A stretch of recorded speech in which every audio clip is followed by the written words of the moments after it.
नमस्कार, आप देख रहे हैं आज तक। आपके साथ मैं हूं शुभांकर मिश्रा। ब्रेकिंग न्यूज में आज शुरुआत करेंगे बिहार से आई खबर को लेकर, जहां पर शराब से करीब 100 लोगों की मौत पर सियासी बवाल जारी है और आज बिहार विधानसभा में बीजेपी ने एक बार फिर इस मुद्दे को जोर शोर से उठाया है। लोगों के लिए मुआवजे की मांग की। हालांकि नीतीश कुमार पहले ही मना कर चुके हैं। आपको याद होगा, नीतीश कुमार ने शराब से मरने वालों के परिवार वालों को मुआवजा देने से इंकार किया था। नीतीश कुमार के इस बयान पर हमलावर विपक्ष है, क्योंकि नीतीश कुमार ने कहा था कि जो शराब पीकर मरा है उसको मुआवजा देने की बात ही नहीं हो सकती। हम तो सांत्वना देने को भी तैयार नहीं है, क्योंकि जो पिएगा वो मरेगा। ये बात नीतीश कुमार की तरफ से कही गई थी और अब बीजेपी इसको लेकर हमलावर है। बीजेपी लगातार कोशिश कर रही है कि सरकार पर दबाव बनाया जाए। वहीं सरकार भी अपनी तरफ से स्पष्ट कर रही है कि शराब पीने से हुई मौत पर कोई मुआवजा नहीं मिलेगा।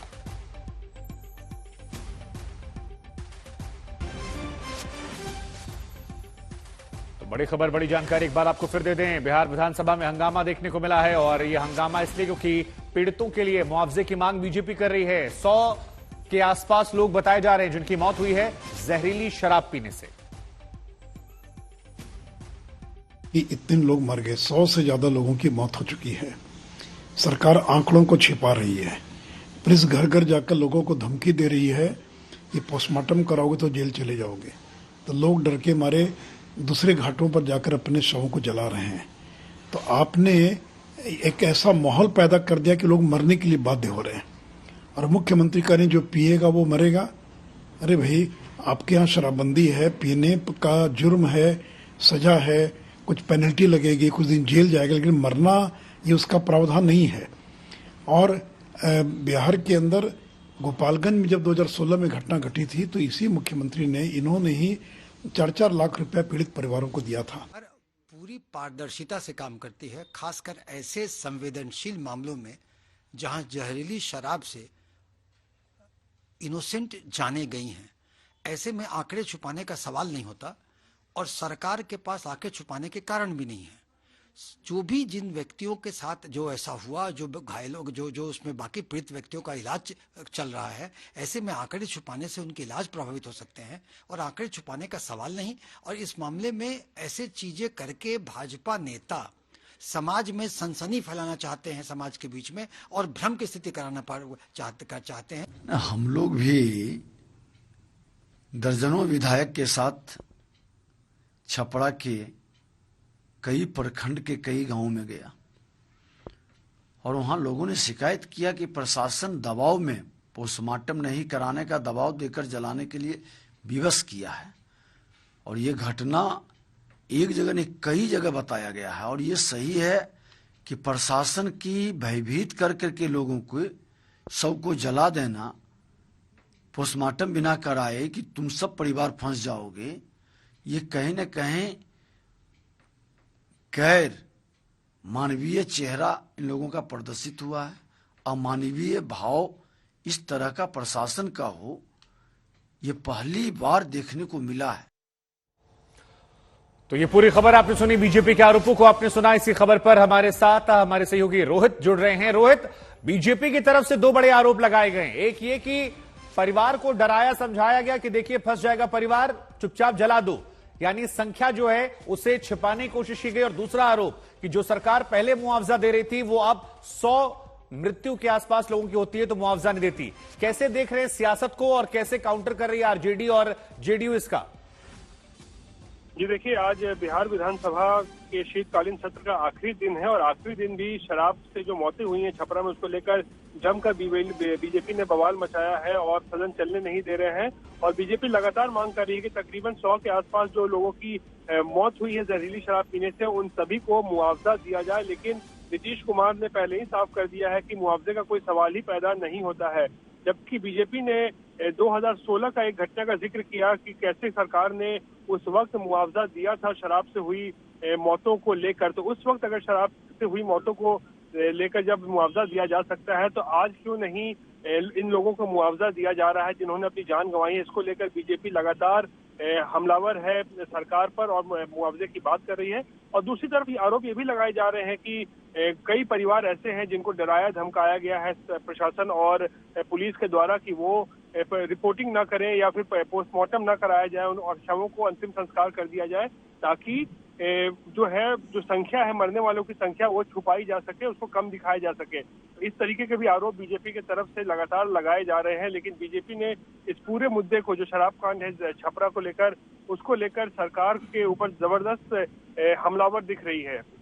शुभंकर जी ठीक है, आप बने रहिए हमारे साथ। एक बड़ी तस्वीरें हम आपको दिखा रहे हैं। देखिए, ड्रोन से निगरानी की जा रही है। छपरा में आज प्रशासन की तरफ से बड़ी छापेमारी हुई है, ड्रोन से निगरानी की जा रही है, लगातार नजर जो है वो बनाई गई है। लेकिन बड़ी बात यह कि विपक्ष सवाल उठा रहा है कि जो तत्परता दिखाई जा रही है ये 100 मौतों के बाद हुई है, और इसी बात को विपक्ष आधारी बना रहा है कि यही डर बताकर कि चुपचाप लाशों को जला दीजिए वरना परिवारों का खुलासा होगा, जांच पड़ताल होगी जहरीली शराब से पीने से। लेकिन सत्ता पक्ष कहता हुआ कि हम मुआवजा नहीं देंगे। बिहार में शराबबंदी है, ऐसे में अगर कोई जहरीली शराब पी रहा है तो वो मरेगा ही, उसमें सरकार का दोष नहीं है। ऐसे लोगों के लिए सांत्वना नहीं है, ऐसे लोगों के लिए मुआवजा सरकार की तरफ से नहीं है, बल्कि इसका प्रचार प्रसार करके और लोगों को कहा जाएगा कि देखिए आप मत पिएगा वरना आपका भी हाल हो जाएगा। कुल मिलाकर बिहार विधानसभा में बीजेपी ने हंगामा किया है और यह मामला लगातार बढ़ता जा रहा है। जहरीली शराब जो बनाने के तरीके हैं, जहां जहां बन रही है पुलिस वहां छापेमारी कर रही है। बड़ी छापेमारी छपरा में देखने को मिली, बाकायदा ड्रोन का इस्तेमाल किया गया, ड्रोन से नजर रखी गई और पुलिस प्रशासन आज मुस्तैद नजर आ रहा है। लेकिन रोहित, जो मुस्तैदी पुलिस प्रशासन की आज नजर आ रही है, जिस तरह से छापेमारी आज हो रही है, सवाल तो विपक्ष उठाएगा। अगर यह पहले कर लिया होता तो शायद वो 100 लोग जिंदा होते जो कच्ची शराब या जहरीली शराब पीने से मर गए।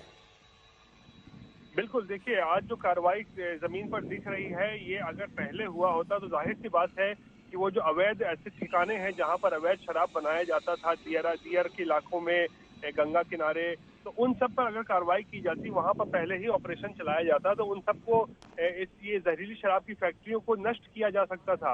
हालांकि सरकार उसकी दावा कर रही है पिछले 6 महीने से कि वो जल, थल, वायु हर तरीके से जो है वो कोशिश कर रही है कि जो शराब की अवैध फैक्ट्रियां उनको नष्ट किया जाए, लेकिन जमीन पर इसका कोई ज्यादा असर देखने को नहीं मिला है पिछले कुछ महीनों में। और आज जब तकरीबन 100 लोगों की मौत हो गई है, उसके बाद जिस तरीके से प्रशासन और सरकार सक्रिय नजर आ रहा है, इससे तो बिल्कुल स्पष्ट है कि अगर ये कार्रवाई पहले की गई होती, ठीक तरीके से की गई होती, पूरी संजीदगी के साथ, तो शायद इतने सारे लोगों की जान नहीं गई होती, उनकी जान बचाई जा सकती थी।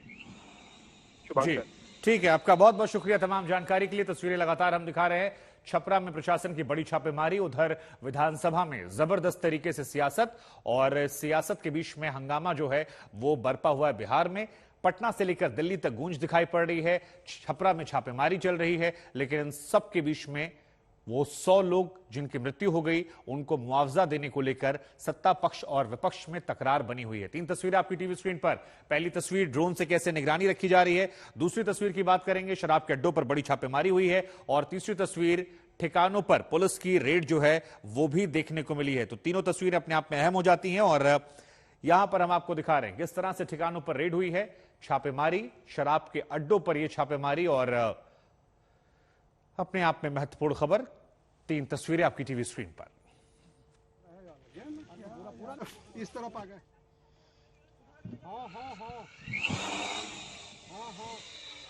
तो ये 3 तस्वीरें हम आपको दिखा रहे हैं। बीजेपी दावा कर रही है कि 100 से ज्यादा लोगों की मृत्यु हुई है, सरकार कह रही है कि इतनी मृत्यु नहीं हुई है। विपक्ष आरोप लगा रहा है कि आंकड़ों को छिपाया जा रहा है, सत्ता पक्ष कह रहा है कि मुआवजा नहीं देंगे, विपक्ष कह रहा है कि पहले आपने मुआवजा दिया था तो फिर अब देने से इंकार क्यों है।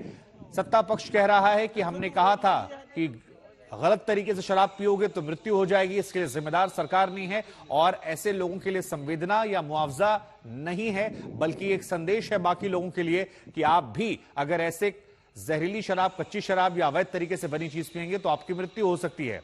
इन सब के बीच में विधानसभा में हंगामा, और एक बार फिर से ये 3 तस्वीरें हम आपको दिखा रहे हैं क्योंकि आज छापेमारी की जा रही है। अलग अलग शराब के ठिकानों पर छापेमारी हुई है, शराब के अड्डों पर ये छापेमारियां हुई हैं, ड्रोन से निगरानी की जा रही है। लेकिन फिर जो बड़ा सवाल है वो यही कि आखिर ये जो आज किया जा रहा है, ये अगर पहले किया गया होता, या जिस तरह से बीते कई सालों से शराबबंदी लागू है, अगर इतनी तत्परता होती, स्थानीय प्रशासन इतना सक्रिय होता, तो फिर ना ये शराब के लोकल अड्डे होते, ना इस तरह से शराब बिकती, और ना इस तरह से 100 मौतों को लेकर सियासत होता, जैसा विपक्ष आरोप लगा रहा है। हालांकि सरकारी आंकड़े जो हैं वो 100 नहीं है, वो कम है और इसको लेकर भी सियासत है। विपक्ष कह रहा है कि आंकड़ों में हेराफेरी की गई है, छिपाए गए हैं, आंकड़े इतने ज्यादा नहीं हैं। लेकिन इन सब के बीच में ये 3 तस्वीरें आज बड़ी खबर को लेकर विधानसभा में हंगामा बिहार में देखने को मिला।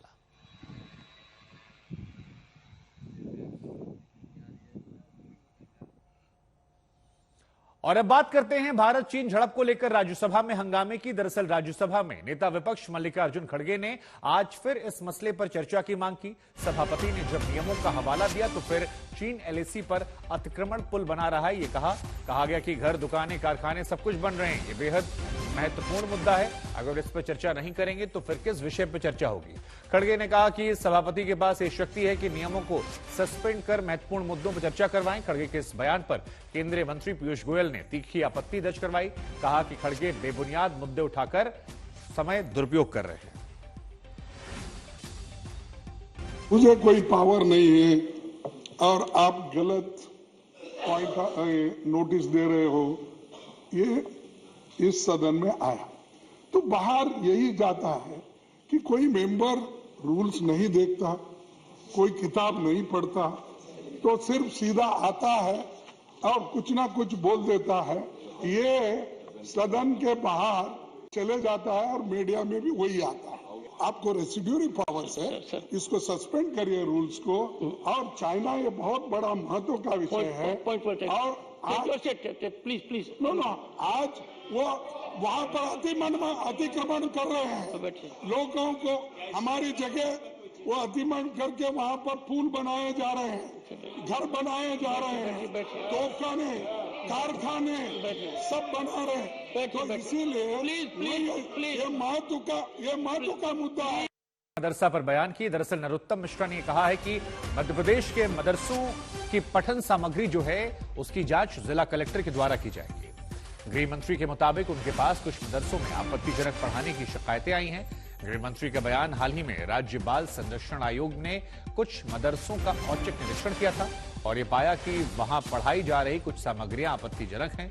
इसे लेकर ही गृह मंत्री ने बयान दिया कि बच्चों के पाठ्यक्रम में विवादित विषयों के किताबों को शामिल ना किया जाए और इसको लेकर हम एक जांच करेंगे।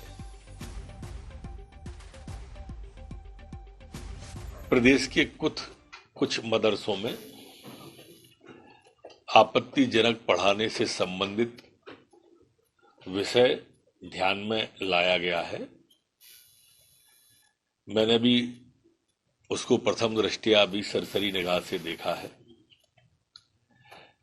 इस तरह की किसी भी अप्रिय स्थिति से बचने के लिए हम मदरसों के जो पठन सामग्री है उसे हम कलेक्टर महोदय को कहेंगे कि संबंधित शिक्षा विभाग से वो इसकी स्क्रूटनी करा लें और उसकी व्यवस्था सुनिश्चित रहे, पठन सामग्री भी व्यवस्थित रहे, आपत्तिजनक रहे, ऐसा भी सुनिश्चित करने पर विचार करें। और इसी खबर पर मेरे साथ मेरे सहयोगी रवीश पाल सिंह जुड़ रहे हैं। रवीश, लगातार मध्य प्रदेश गृह मंत्री चर्चा में हैं, कभी पठान फिल्म के विवाद को लेकर, कभी मदरसों में पठन पाठन की सामग्रियों को लेकर चर्चा पर। लेकिन यह विवाद शुरू कहां से हुआ और इस विवाद को लेकर अब कैसी सियासत मध्य प्रदेश में देखने को मिल रही है? शुभांकर, ये विवाद शुरू हुआ दरअसल बाल संरक्षण आयोग के एक औचक निरीक्षण से। गृह मंत्री नरोत्तम मिश्रा ने रविवार को जब पत्रकारों से ये बात कही थी कि मध्य प्रदेश के कुछ मदरसों में आपत्तिजनक सामग्री पढ़ाई जा रही है, इस बात की शिकायतें उन्हें मिली है, तो हमने उनसे पूछा भी था कि आखिरकार वो कौन से मदरसे हैं। तो उन्होंने बस इतना ही कहा कि बाल संरक्षण आयोग ने कुछ मदरसों का औचक निरीक्षण किया था। भोपाल नहीं बल्कि भोपाल के सटे हुए कुछ जिले हैं जहां पर उन्होंने औचक निरीक्षण किया और पाया कि वहां पर कुछ मदरसों में आपत्तिजनक सामग्री पढ़ाई जा रही है। और इसीलिए बतौर गृह मंत्री उन्होंने ये बयान दिया कि अब शिक्षा विभाग से ये कहा जाएगा, जिला कलेक्टर को निर्देश दिए जाएंगे कि वो उनके जिले के जो मदरसे हैं उनके जो पठन सामग्री है उसकी स्क्रूटनी कराए, पता चल सके कि आखिरकार वहां पे क्या पढ़ाया जा रहा है और क्या वहां पे सुधार किया जा सकता है। लेकिन इस पे सियासत की बात जो आपने अभी सवाल पूछा है, अब उस पे हम वो बताते हैं। सियासत इस पे यूं शुरू हो गई कि कांग्रेस ने गृहमंत्री के बयान पे पलटवार किया है। कांग्रेस के विधायक आरिफ मसूद, उन्होंने ये कहा है कि अगर सरकार मदरसों की जांच करती है, मदरसों की पठन सामग्री की जांच करती है, तो सरकार को फिर सिर्फ मदरसों को टारगेट नहीं करना चाहिए। सरकार सरस्वती शिशु मंदिरों में भी जाए और जाकर के देखे कि वहां पर छात्रों को क्या पढ़ाया जा रहा है, क्योंकि कांग्रेस ने आरोप लगाया है कि संघ की जो विचारधारा है वो छात्रों में परोसी जाती है सरस्वती शिशु मंदिरों में। ठीक है रविश, आप लगातार नजर बनाए रखिए, हम आपके पास फिर लौटेंगे। इस साल रियल एस्टेट सेक्टर ने मंदी और महंगाई जैसी चुनौतियों के बावजूद अब तक का सबसे शानदार प्रदर्शन किया। अनुमान जताया जा रहा है कि इस साल प्रॉपर्टी मार्केट में ऑल टाइम हाई बिक्री का रिकॉर्ड बन सकता है। डिमांड में हो रहे इस इजाफे के बाद घरों की कीमतों में भी बढ़ोतरी हो रही है।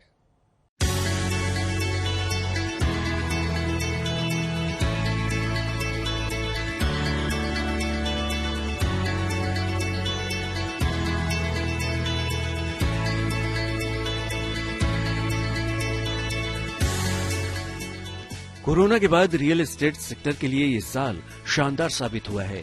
इसके असर से अनुमान है कि 2022 में घरों की उच्चतम बिक्री का रिकॉर्ड बन सकता है। आंकड़ों के मुताबिक 2014 में 3.43 लाख यूनिट रेजिडेंशियल यूनिट्स की बिक्री हुई थी। 2022 में देश के 7 बड़े शहरों में ये आंकड़ा 3.6 लाख तक रहने का अनुमान है। पिछले साल के मुकाबले ये बढ़ोतरी 50% से ज्यादा होने का अनुमान है। इस साल के पहले 9 महीनों में 2.73 लाख रेजिडेंशियल यूनिट्स की बिक्री हुई है।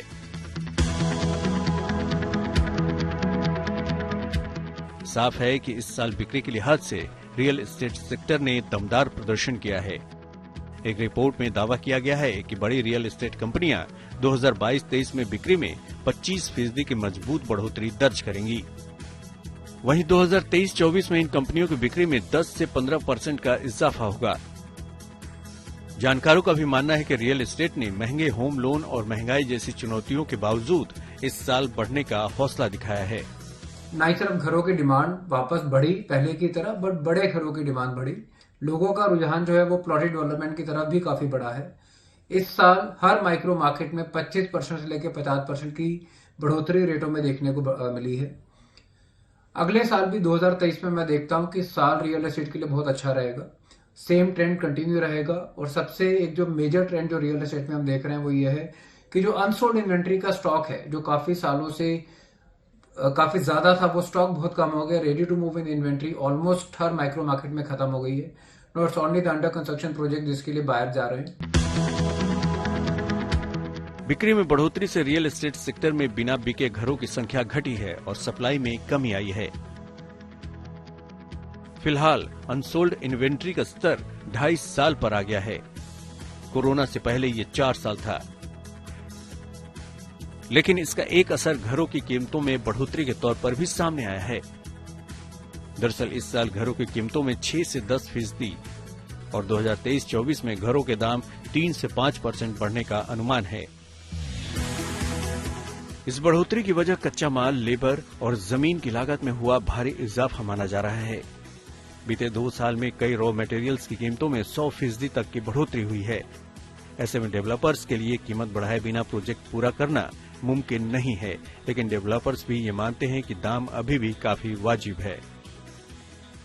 देश के हाउसिंग सेक्टर के लिए साल 2022 बहुत अच्छा ऐतिहासिक साबित हुआ है। रियल एस्टेट के हर सेगमेंट में 2022 में बहुत उछाल देखने को मिला है, क्योंकि इसके अंदर टीयर 2 शहरों ने भी बहुत अच्छा प्रदर्शन किया है।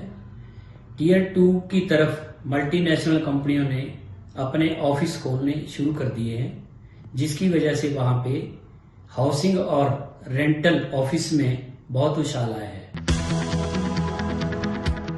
वैसे ये बात काफी हद तक सही है कि जिस तरह देश में महंगाई बढ़ी है और ज्यादातर सामानों की कीमत बढ़ी है, उसके मुकाबले में प्रॉपर्टी के दाम काफी कम बढ़े हैं।